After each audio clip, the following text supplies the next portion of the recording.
Buenas tardes. ¿Se oye? Me presento, mi nombre es Jonathan Castillo, soy estudiante del doctorado en Ciencia del Comportamiento en el Centro de Estudios e Investigaciones en Conocimiento. ¿No se estudia? ¿No se escucha? ¿Se escucha bien? ¿Ahí? ¿Ahí? Hablo más duro, pues. Ok. Soy estudiante del doctorado en Ciencia del Comportamiento de la Universidad Veracruzana, en Veracruz, en México. Lo que les voy a presentar ahora es uno de los estudios que estoy desarrollando en estos momentos acerca de algunas líneas de investigación de control temporal y espacial y su efecto sobre el desplazamiento en humanos. Lo que les voy a hablar hoy es acerca de precisamente el efecto de variar condiciones espaciotemporales dinámicas, que después les explicaré un poco de qué se trata, que es más o menos relativo al movimiento de los objetos y de los estímulos, sobre la distribución espaciotemporal del desplazamiento en humanos. Entonces, pues de esto va a tratar la ponencia. Esta investigación se centra en lo que algunas investigaciones en el control temporal y en el control espacial se han preguntado acerca del ajuste psicológico de los organismos a las regularidades temporales y espaciales del ambiente o de los estímulos del ambiente. En este tipo de investigaciones, digamos que tenía algo que ver con lo que presentaba ahorita el doctor Pellón. Lo que se hace generalmente es establecer condiciones de intermitencia de los estímulos en términos temporales y observar lo que pasa generalmente con la tasa de respuesta, que es lo que se registra en la mayoría de investigaciones del control temporal. Digamos que la pregunta que se hacen en esta línea de investigación, que puede ser en varios áreas de la psicología, como el control temporal en la psicología operante o el control espacial, es precisamente qué es lo que pasa entre el intervalo de ocurrencias de eventos discretos en el tiempo. Por ejemplo, la entrega de un reforzador en un comedero cada 15 segundos y observar pues cómo el organismo, cualquier tipo de organismo, se ajusta a esa regularidad temporal. En este caso, la pregunta que se hace en esta investigación es cómo varía la distribución espaciotemporal del desplazamiento en humanos en función de regularidades espaciotemporales dinámicas, es decir, el movimiento. Ahorita que me refería a la intermitencia que se manipula en este tipo de... faltaba eso. Gracias.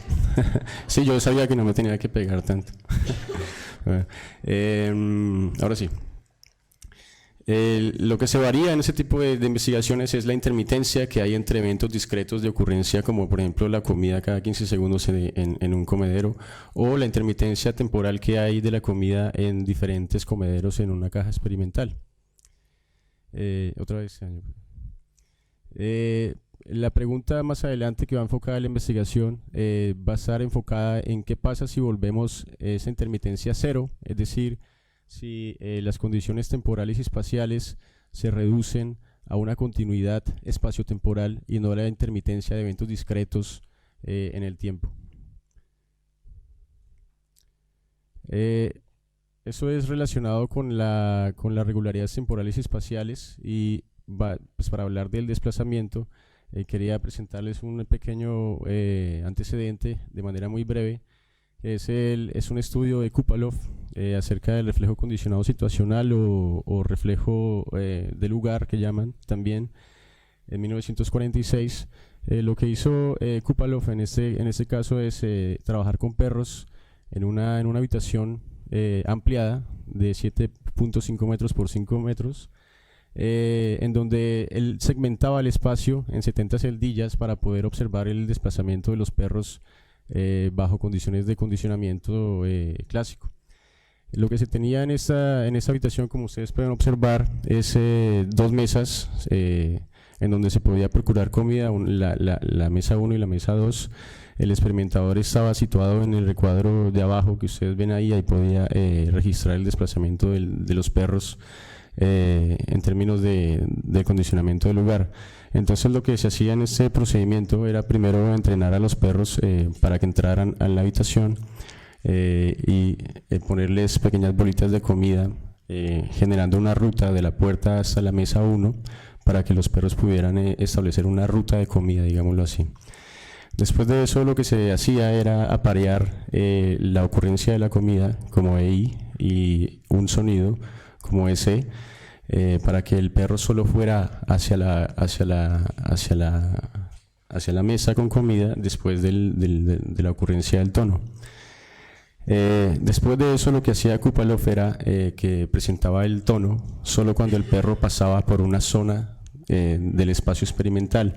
Entonces lo que sucedía ahí era que el perro podía situarse en una zona del espacio experimental y ese lugar en el espacio experimental se convertía en un EC secundario. Eso fue lo que se llamó como condicionamiento del lugar. Entonces lo que sucedía en las primeras sesiones, que está en el diagrama A, es que el perro primero entraba al cuarto y experimentaba una ruta irregular que hacía el perro, ir hacia la mesa 1 donde estaba la comida y luego ir hacia la zona central, que es la zona que se condicionaba con el sonido, y esperar un próximo estímulo condicional. Luego en la siguiente sesión la ruta del perro se volvía más regular, iba directamente hacia la mesa donde estaba la comida, hacía unas pequeñas vueltas por la situación experimental y se situaba en el lugar que se había convertido ese estímulo condicional. Y hacia el final de la sesión, pues ustedes ven en la sesión C, la ruta del perro se había vuelto totalmente regular y lo que hacía el perro era ir hacia la mesa directamente e ir hacia un lugar a esperar de nuevo la ocurrencia del sonido. Eso fue lo que Kupalov llamó condicionamiento situacional o condicionamiento del lugar. ¿Qué es lo importante en este estudio? Es que Kupalov afirmó que el EC en el condicionamiento clásico podía provocar dos reacciones condicionales. La primera, que es la que ya conocíamos, bueno, que es la que trabajaba Pavlov durante muchos años, que es la secreción de las glándulas salivales y otros órganos intestinales, pero que también se podía condicionar una reacción motora dirigida al estímulo. Es decir, lo que introdujo Kupalov fue algo muy importante en el condicionamiento clásico, porque la respuesta que se condicionaba en este caso no era una respuesta automática, sino que incluyó una respuesta motora en el espacio experimental ampliado. También, pues, lo más importante que creo que es para esta investigación es que Kupalov pudo afirmar que el EC puede ser un lugar en la habitación por la relación temporal que había entre los estímulos el estímulo sonoro y la señal de la comida, es decir, el EC y el EI. Esto es muy importante porque el perro, sin ningún tipo de otra señal en el cuarto, podía situarse en un lugar, y ese lugar se convertía en el estímulo condicional, que era el que predecía el sonido y, pues, posteriormente su vida a encontrarse con la comida en la mesa. En este caso, los lugares en el espacio, decía Kupalov, no permanecen neutrales. Entonces, lo que pasa en estas situaciones es que adquieren propiedades positivas y negativas, es decir, que cuando se condiciona el lugar, ese lugar como estímulo condicional se vuelve estímulo condicional excitatorio y todo alrededor se convierte en un estímulo inhibitorio. Entonces, digamos que esto tiene que ver con cómo puede el desplazamiento o el movimiento de un organismo condicionarse en términos de los lugares en el espacio, las relaciones espaciales que hay dentro de una situación experimental. De esto se trata, digamos, esta investigación en términos del efecto que hay sobre el desplazamiento de los organismos. Entonces, esta investigación va enfocada a ese objetivo, y entonces los participantes fueron 4 estudiantes de la Universidad Veracruzana que participaron de manera voluntaria. Cada sujeto se exponía a una de 4 condiciones experimentales que ahorita ya más adelante les voy a decir. Los participantes se ubicaban frente a una computadora en cubículos individuales en donde se presentaba la tarea experimental. En términos del procedimiento, la línea base fue una situación en donde se le presentaban estas instrucciones en la pantalla, que decía: hola, en la siguiente pantalla aparecerá un avatar que podrás mover con el mouse como tú quieras, diviértete. Entonces, lo que aparecía aquí era una pantalla en donde el sujeto podía mover un avatar con el mouse libremente. En este caso, pues, me refiero a desplazamiento local de la extremidad, Y durante 6 minutos los participantes podían mover el avatar como quisieran sin ningún un evento adicional. Luego de eso venían las fases experimentales, en donde cada participante disponía de 4 condiciones experimentales. Como les dije en un principio, lo que se intenta variar aquí es la intermitencia que hay entre eventos discretos, y digamos una de las preguntas que yo me hago perdón, en esta investigación es si la intermitencia cero puede generar ese tipo de patrones espaciotemporales en el desplazamiento. Entonces lo que se varió aquí fue una condición con intermitencia, sin intermitencia, que son las siglas que ustedes ven ahí, la intermitencia parcial previa a la disponibilidad perdón, y la intermitencia parcial posterior a la disponibilidad, que ya les explicaré más adelante cómo funciona. Lo que se les decía a los sujetos en esta fase, en cada una de las fases experimentales, será: en la siguiente pantalla aparecerá un avatar que podrás mover con el mouse. Este juego se trata de atrapar insectos. Para atraparlos, sitúa tu avatar frente al insecto y oprime la barra espaciadora. Debes averiguar cuándo y dónde matarlos. Ten en cuenta que se te puede acabar el tiempo. Entonces lo que pasaba aquí es que aparecía una pantalla y había un insecto que se movía. Es una tarea muy sencilla, alrededor de la pantalla, y el sujeto con el avatar que podía mover libremente en la situación anterior podía aproximarse a los insectos, oprimir la barra espaciadora y digamos atraparlos. Posterior a esas condiciones experimentales, se les pedía a los participantes que escribieran qué estrategia habían utilizado para atrapar los insectos. Esta es la segmentación del espacio experimental. Entonces, como les dije, bueno, aquí lo que se hizo fue segmentarlo en zonas, en 64 zonas de una rejilla de 8×8, y el insecto lo que hacía era darle la vuelta a la zona que está ahí por las zonas amarillas, y estaba disponible para atraparse solo cuando estaban verdes las zonas que están ahí en cada uno de los centros de las laterales. Entonces el sujeto lo que podía hacer era situarse en las zonas azules, atrapar el insecto oprimiendo la barra espaciadora, y pues en cada una de las 4 laterales el evento era funcionalmente, pues digamos que se podía atrapar, ¿no? Ese es el diseño experimental. Entonces lo que se varió aquí, como les dije, en la línea base pues no había ningún insecto. Pues los 4 participantes pasaron por por 2 fases experimentales.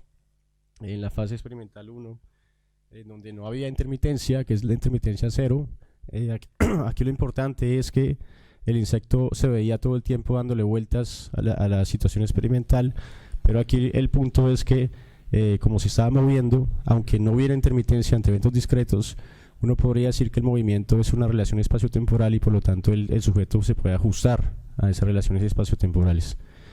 Luego se pasaba a una fase experimental 2, que es una intermitencia, como digamos, vamos a decirlo así, un intervalo fijo, en donde el insecto podía estar disponible en una de los centros de las 4 laterales, pero no se veía en las zonas amarillas de aquí. Entonces, en una condición se veía todo el tiempo, estaba disponible en los verdes, y en otra condición solo estaba disponible en los verdes. Entonces, en esos términos se asume que en ambas condiciones hay una relación espaciotemporal, en un caso con intermitencia, en otro caso sin intermitencia. El participante 2 era la reversión del participante 1, y el participante 3 pasaba primero por una fase experimental de intermitencia parcial posterior a disponibilidad. En esta lo que pasaba es que el insecto se podía ver cuando estaba disponible, es decir, en las zonas verdes, y luego en las 3 zonas amarillas superiores también se veía, luego desaparecía y luego se volvía a ver en la zona verde, aparecía otra vez en las 3 zonas amarillas siguientes. La intermitencia parcial previa a disponibilidad, que es la fase experimental del participante 2, es lo contrario. El insecto solo se veía en las 3 primeras zonas amarillas y en donde estaba disponible el insecto. El participante 4 fue la reversión del participante 3. En todas las fases fueron de una sesión. La línea base duró 6 minutos y las fases experimentales duraron 18 minutos. Esos son los resultados. Estos resultados son los resultados de rutas analógicas, es decir, la ruta que hacía el sujeto con el mouse en cada una de las fases experimentales. Entonces, como ustedes pueden ver ahí, la línea base es una ruta desorganizada, muy parecida a la de Kupalov, pues porque no había ningún insecto, entonces lo que hacían los sujetos ahí era explorar. Luego en la fase 1, el sujeto, cuando la condición experimental era sin intermitencia, es decir, el insecto se movía todo el tiempo, lo que hacía el sujeto era seguir el insecto con el mouse, digamos que en términos de hacer una correspondencia espaciotemporal en términos del movimiento con el movimiento del insecto. Entonces, como ustedes pueden ver ahí, la ruta está adyacente a las laterales. Lo que ven a la derecha es la primera tercera parte de la sesión, la última tercera parte de la sesión abajo, el primer ciclo y el último ciclo. Como ustedes ven en esta fase, el sujeto empezó desde el principio a seguir el insecto, que podía ver todo el tiempo, desde la primera tercera parte de la sesión hasta la última tercera parte de la sesión, y en el primer y el último ciclo vemos que hizo esa ruta siguiendo el insecto. En la fase 2, esta fase 2 es muy interesante porque, como les dije, en esa fase había intermitencia, entonces el insecto solo aparecía en los centros de la situación experimental, pero aún así el sujeto siguió al insecto, es decir, que actuó como si estuviera viendo el insecto cuando no estaba ahí. Esto es muy importante, este dato, bueno, creo yo que es muy interesante porque muchos estudios de percepción del movimiento asumen que los organismos pueden percibir el movimiento en términos de la equivalencia de la imagen de la retina del objeto y el objeto que está en movimiento en el ambiente. En este caso, después de haber seguido el insecto cuando lo vio todo el tiempo y después cuando lo vio solo en los centros, siguió siguiendo ese insecto que no ve. En ese sentido se comportó espaciotemporalmente, pareciera, pero en esos términos, digamos, como si lo viera, porque en realidad no estaba ahí. El sujeto 2 en la línea base también se comportó de manera irregular. En la fase 1 vemos que cuando había intermitencia, el sujeto lo que hacía era hacer rutas en diagonal de centro a centro, atrapando los insectos. Esto obviamente tenía que ver con la regularidad temporal a la que iba el insecto, que se me olvidó decirles iba a velocidad constante. En la primera tercera parte, como ustedes pueden ver, hay como una especie de seguimiento primero, y luego se estableció este tipo de rombo, este patrón de espaciotemporal de rombo, hasta la última tercera parte y el último ciclo. Y aquí, en la fase 2, cuando podía ver el insecto todo el tiempo, es decir, cuando no había intermitencia, sucedía exactamente lo mismo que en la fase anterior. Esto nos demuestra que en el sujeto 1, perdón, verlo todo el tiempo al principio produjo que el sujeto pudiese seguir al insecto como si lo viera, aunque no estuviera ahí. Voy un poco rápido porque ya casi se acaba el tiempo. En el sujeto 3 pasó en la línea base exactamente lo mismo, una ruta irregular. En la fase 1, cuando se podía ver el insecto posterior a la disponibilidad, hay un patrón rombo también, en donde hacía rutas en diagonal hacia los centros, un poco menos diferenciada. Aquí lo interesante, por ejemplo, es que en la primera tercera parte el sujeto siguió al insecto porque lo veía más, y esto podría sugerir que ver más al insecto, es decir, establecer una relación espaciotemporal mucho mayor, hace que el desplazamiento sea equivalente a ese patrón espaciotemporal del insecto. En la fase 2 vemos también este patrón en forma de rombo, que es cuando el insecto se ve previo a la disponibilidad y ya es mucho más diferencial, ¿no? Desde el principio de la sesión hasta la última parte. En el sujeto 4 se ve exactamente lo mismo en la línea base, una ruta irregular. En la fase 1 podemos ver el mismo patrón de rombo, en las rutas en diagonal de centro a centro. En la fase 2 lo mismo, desde la primera tercera parte hasta la última tercera parte se vio esa ruta en diagonal de centro a centro. Aquí lo que tenemos es el puntaje a su derecha.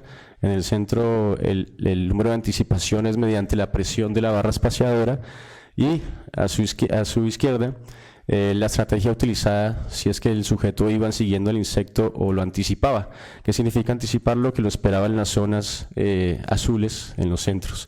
Entonces, digamos que en la fase 1 el sujeto 1 atrapó varios insectos, Lo que es importante aquí, tal vez en estas gráficas, es precisar, es que en la literatura de control temporal y en la actual aprendizaje tiempo-lugar o time-place learning en inglés, siempre se ha asumido que anticipar mediante una respuesta discreta, como oprimir una palanca, por ejemplo, en este caso oprimir la barra espaciadora, es evidencia de un ajuste temporal o un ajuste espaciotemporal.